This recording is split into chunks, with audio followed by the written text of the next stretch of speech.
Hello, welcome to Inside Politics, where we dive deeper into every topic. I'm Anastasia Lavrina. Let's get started.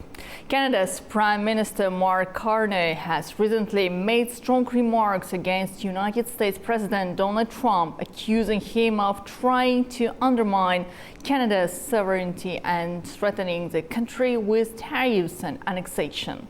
Carney's heated words come amid escalating trade tensions and ongoing diplomatic strains between the two nations.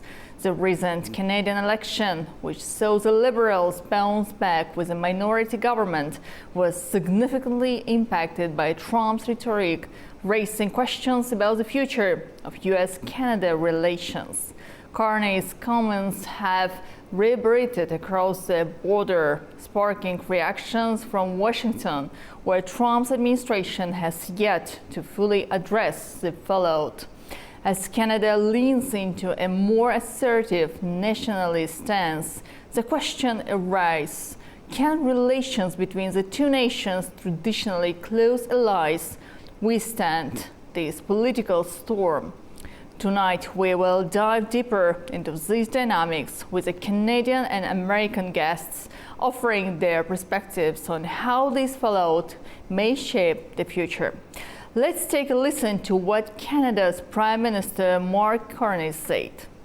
Who's ready to stand up for Canada with me? And I want to congratulate Pierre Poilievre on a hard-fought, fair, good campaign, his commitment to the country that we both love.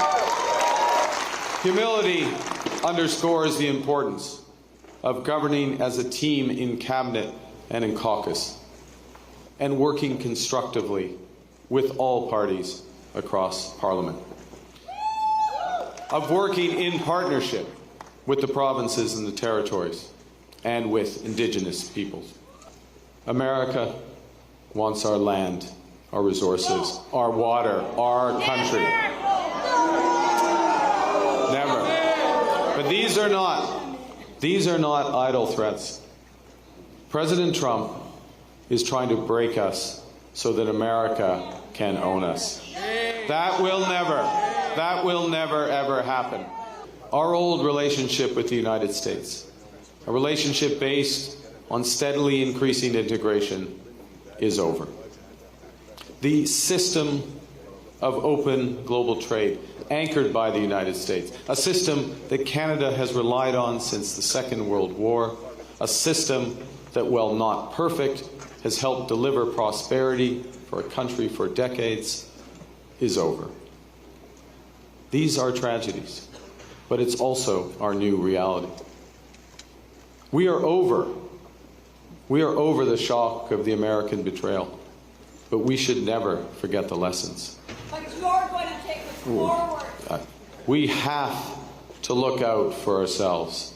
When I sit down with President Trump, it will be to discuss the future economic and security relationship between two sovereign nations.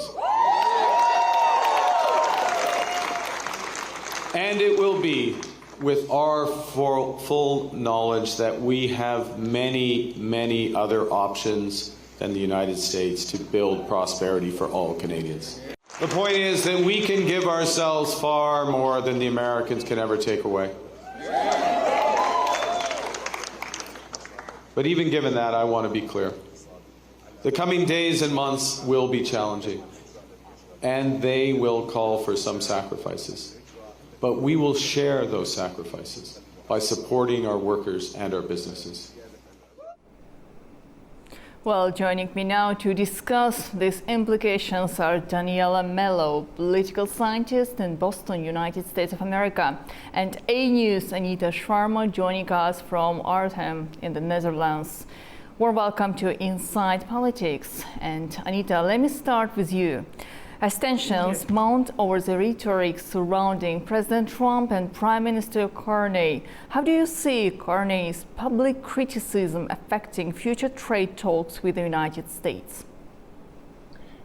Great question. Hello to you, Anastasia and Daniela. Look, fresh off of his victory in his speech, you just played the comments where he essentially said Canada is over the betrayal. He used the word betrayal, as we just heard from the U.S., but the lessons will not. We're over it, he said. I'm also Canadian, by the way, as you know, but he said Canadians are over the betrayal, but they will not forget the lessons. So that was some pretty sharp criticism. But today, Anastasia, his office, the Prime Minister's office, released a summary of a phone call that he had with President Donald Trump. In it, apparently, they agreed to meet in person in the quote-unquote near future. And they also agreed on the importance of working together.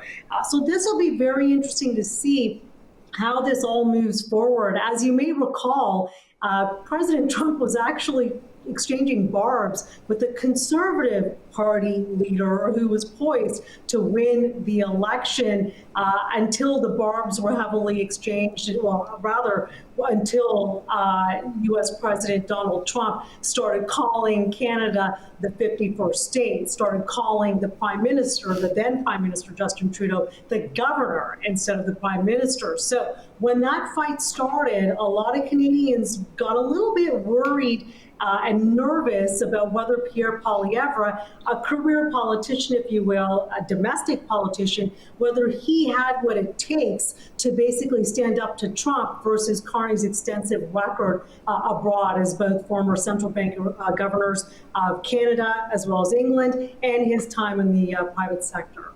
Well, this isn't just a diplomatic dispute, it's also a political issue. Anita, one more question to you. How do Carney's comments impact his domestic political standing in Canada? Another great question, Anastasia. So he really had to increase the rhetoric, right? And a lot of folks, a lot of analysts, my colleagues will say he won the election because he stole the playbook from the Conservatives. He promised to cut carbon tax. He promised to make housing more affordable. He promised to lower taxes for Canadians. These are all issues that the Conservatives would normally run on. So he took all of that and said, I will give this to you and I will stand up to Donald Trump. I have the experience, the world experience, to work with allies both within Canada and abroad to strengthen Canada internally from coast to coast to coast, as well as strengthen Canada's relationship with countries abroad on continents like Europe as well as Asia. So he'll have to deliver on that. He's given himself 4 weeks until Canada Day to essentially have some sort of an agreement between the provinces and territories of Canada, which historically have been at loggerheads with respect to domestic trade. He says he can bring everyone together. Canadians are watching, Anastasia. So, Daniela, from a U.S. perspective, Carney's criticism is certainly striking. How has his public stance been received within the American political landscape? Good evening to both of you and to everyone watching us. From the United States, we have paid a lot of attention to what's been happening in Canada, in part because clearly the Canadian election has lots of domestic dimensions that Anita has mentioned during her commentary. But there's a new dimension here that has to do with the ways in which the election of Carney represent an anti-Trump backlash. Because we have to remember that the Liberals were expected to lose this election. And this was an incredible turnaround. And a big part of it, I believe everyone agrees, has to do with the positioning of the United States under the Trump administration over the past 3 months, in the way in which the Liberals are also able to capitalize on nationalism and the new figurehead who was markedly different in disposition and also in the types of policies that he would bring into the Liberals, different from Trudeau. So it's really incredible what Carney was able to do. The question here is, will Carney be able to reestablish a discourse, communication with the White House, and build on on the goodwill or potential goodwill of President Trump towards him. Why do I say this? Because even though President Trump has been quite harsh and quite keen on destabilizing the relationship with Mexico and with Canada, it's also very clear that President Trump had a personal animosity towards Prime Minister Trudeau. That personal animosity being removed, and the situation haven't changed dramatically domestically in terms of support for the president's commercial tariff, commercial warfare. Basically, all of the polls at home are basically indicating to the president and to the executive office that his tariff policy and his foreign policy towards our neighboring states and allies like the Europeans, not just the Canadians, are deeply unpopular amongst the American electorate. And President Trump has clearly pulled back and retrenched from his most aggressive policies. There's an opportunity here to reset the relationship with Canada now that the new prime minister that doesn't have a personal relationship with Donald Trump up to this point, there's an opportunity here to reset relations.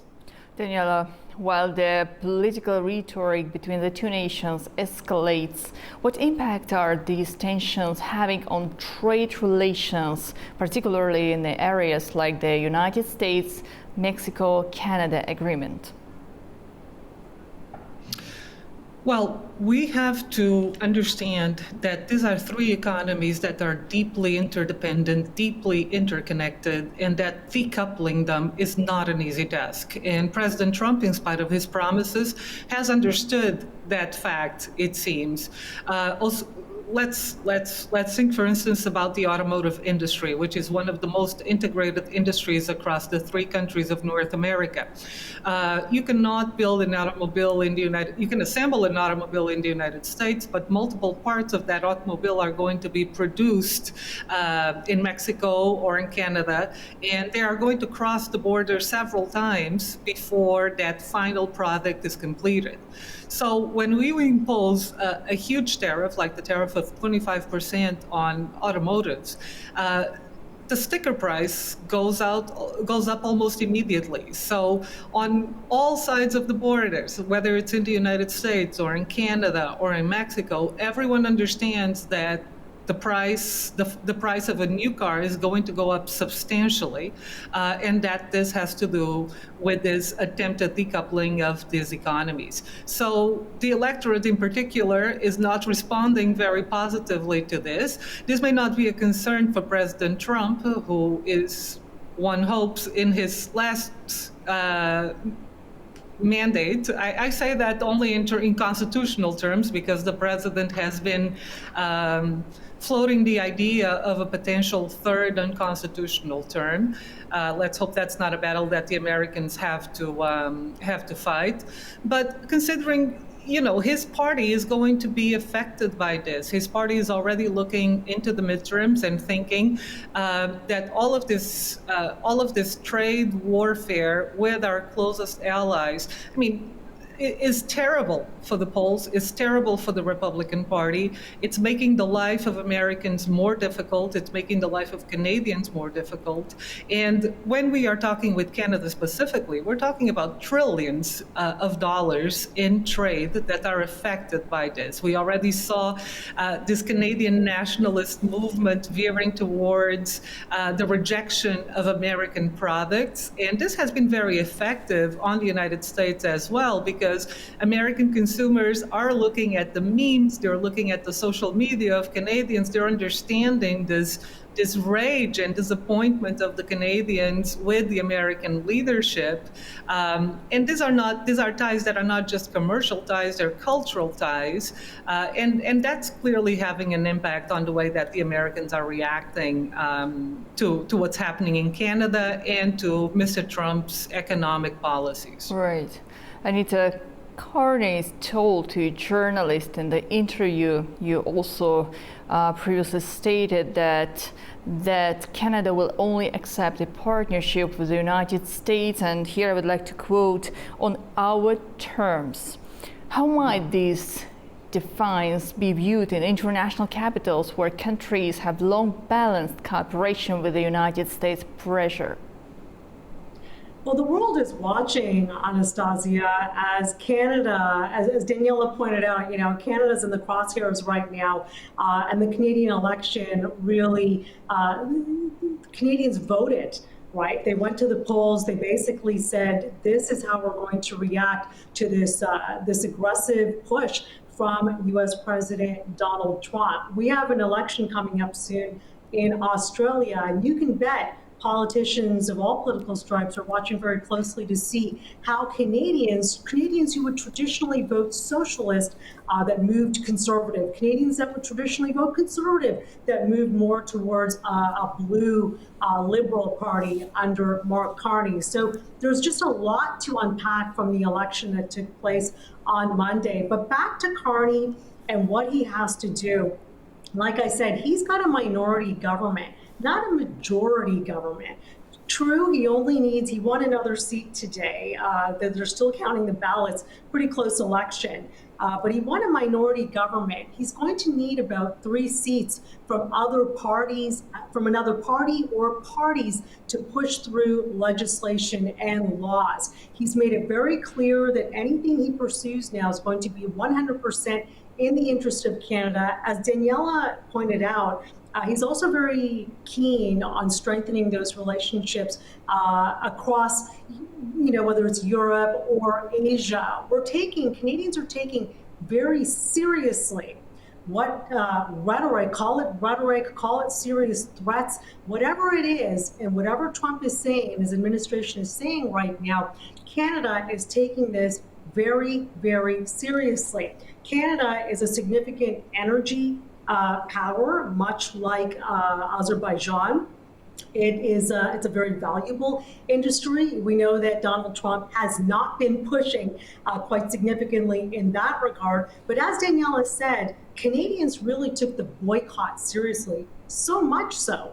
I just learned that a duty-free shop where Canadians would go to the United States, bring their goods, presumably back to Canada, and shop at this duty-free shop just north of the border from the U.S., that place is shut down now because scores of Canadians have said, we will not, if possible, be purchasing U.S. goods.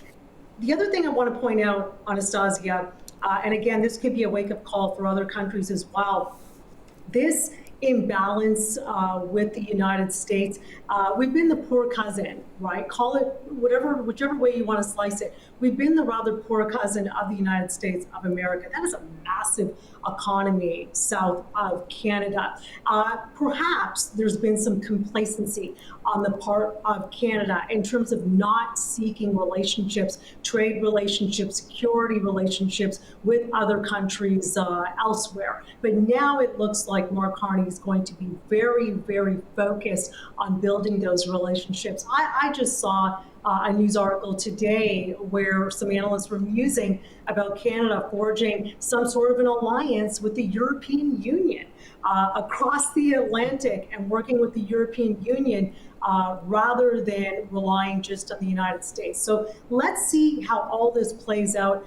In the first term of Donald Trump's administration, the first time he won, he had a lot more friends, he had a lot more empathy, especially from Canadians. And going back to Pierre Poilievre, the conservative candidate and would-be prime minister, but as Daniela said, the polls certainly switched when the debacle started with Donald Trump and we saw Carney come in. That's going to be really interesting to watch. Pierre Poilievre isn't out and done yet. Again, the Liberals have a minority government. Carney has a lot of work to do. He just said that in the clip that you brought to our attention. He has a lot of work to do. He said he's going to make some mistakes, but he hopes that in the end, he moves forward, pushes forward with progress for Canadians. If he cannot do that, Pierre Poilievre will be waiting in the wings. He already snatched 20 more seats in this last election.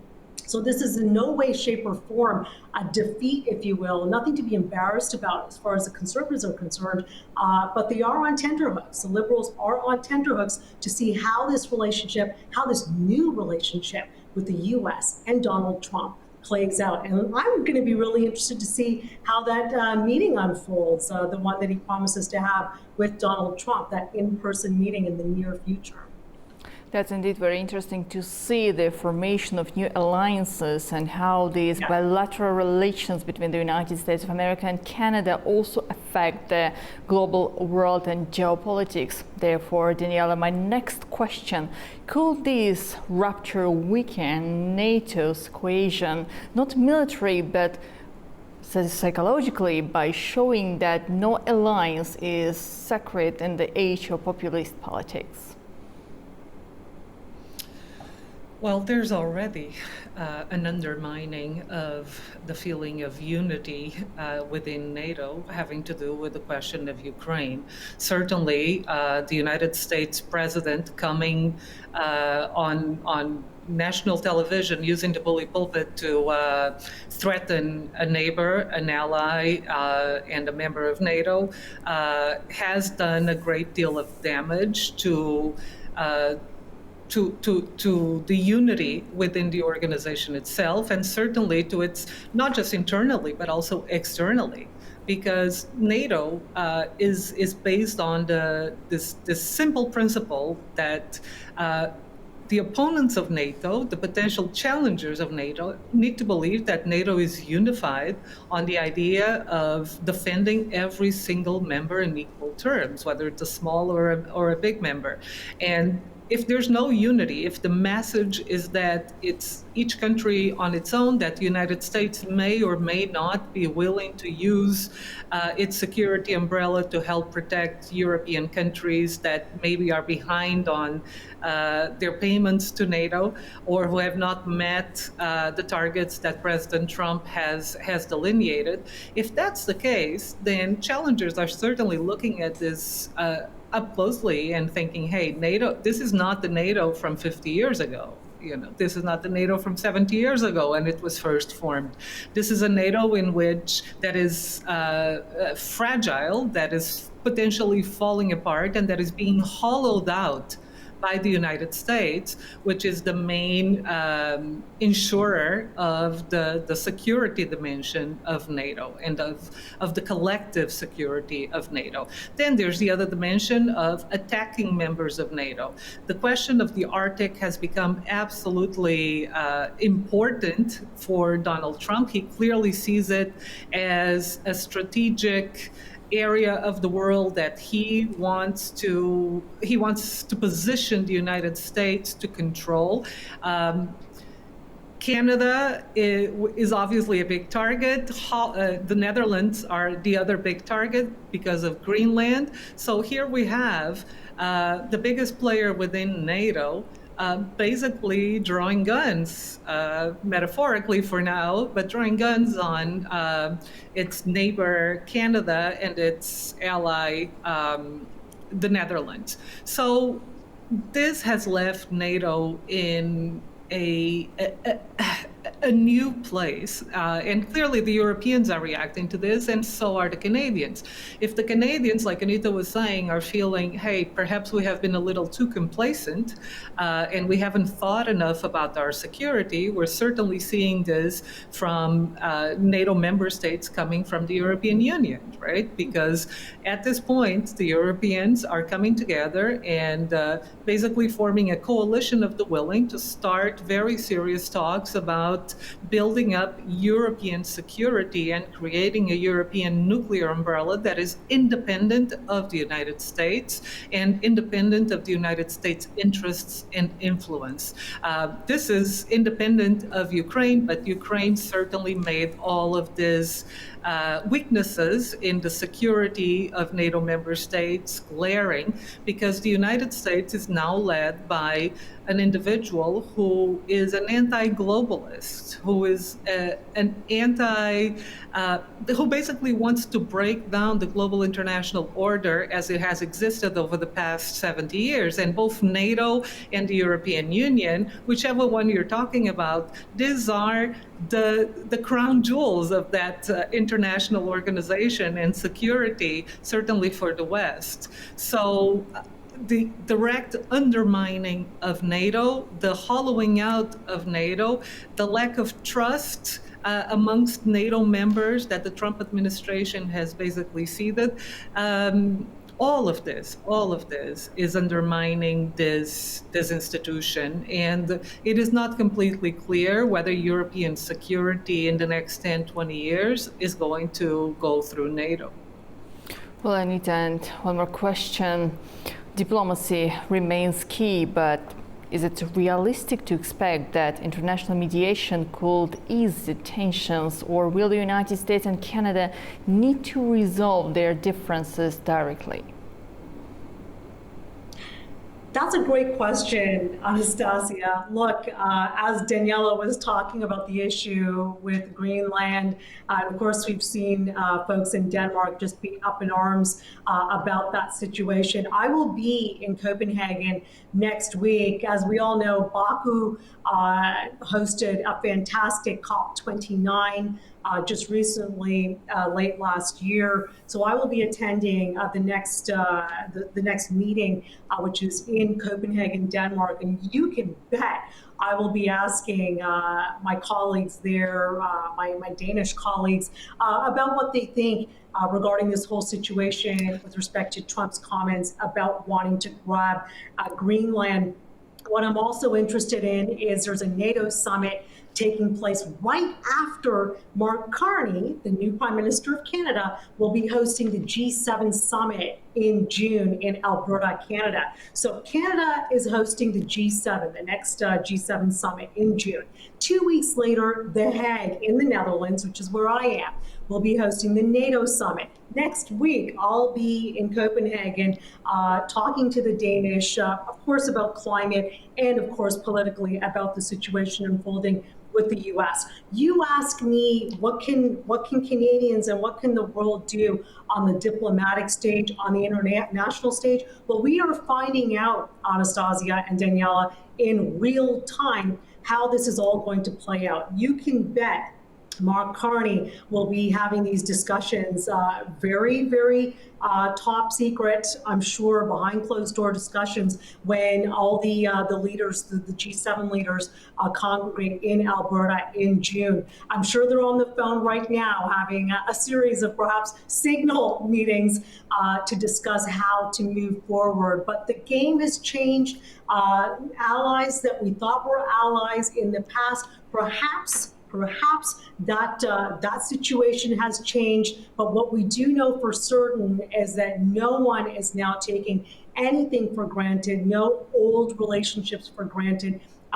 Everyone, and by everyone I mean all countries, whether it's Canada caught in the crosshairs, Denmark caught in the crosshairs, and presumably other countries. Well, we know China has been battling, or U.S. has been battling China, China's been battling the U.S. That's a lot of where this trade tariff issue is coming from. Everyone's standing at attention to see how to move forward. Very, very interesting times. Daniela, this same question to you, and please, finally, as both nations try to navigate this conflict, how could stronger economic partnership or collaborative regional efforts reshape the future of U.S.-Canada relations? First, let me thank Anita for that soft correction, because Netherlands, when I really meant in Denmark, I guess I was thinking of Netherlands because that's where Anita's at, so my apologies. So coming back to mediation, both sides do need to speak directly, because especially for Donald Trump, this is the type of mediation that he values. We have seen time and time again that if and when mediators are used, Donald Trump seems not to trust, not to engage at the same level. He likes to meet with political leaders. He likes to have a personal relationship with them. So Carney is going to have to invest on that if he really wants to try to cool down, simmer down the temperature between Canada Canada and the Trump administration. He has given every signal of wanting to do that while still showing force in the defense of Canada's interests. And Trump can react to that positively as well. So there is still some room here for maneuvering for Carney.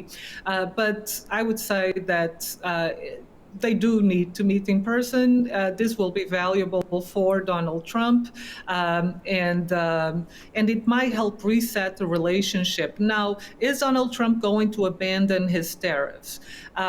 Probably not, but there might be room for an agreement whereby some of these tariffs are lowered and some of this confidence is reinstated, at least when it comes to trade. Rather than confidence, I should say stability, right? Right now, there's incredible instability. This has led to a drop in investment on both sides.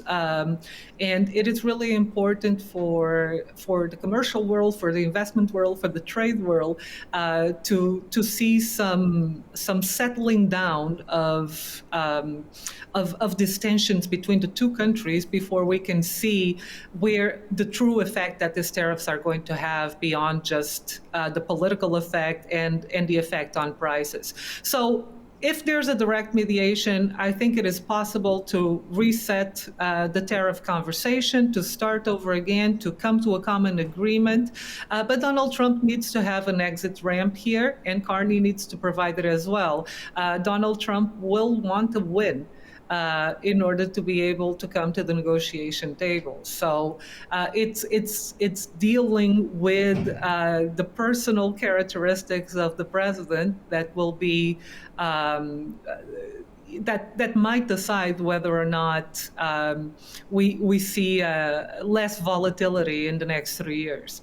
We hope so. So the recent statement of a Canadian's Prime Minister about the possible direct talks with Donald Trump gave us some hope about the new rhetoric in the bilateral relations. But for now, thank you both of you for joining Inside Politics. Thank you so much. Pleasure. Well, as tensions rise and rhetoric sharpens, the future of US-Canada relations seems uncertain. Tonight, we have heard from both sides, but it remains to be seen if these diplomatic challenges can be overcome or if this is just the beginning of a new phase in the relationship. I'm Anastasia Lavrina, and you have been watching Inside Politics. Stay with A News and see you soon.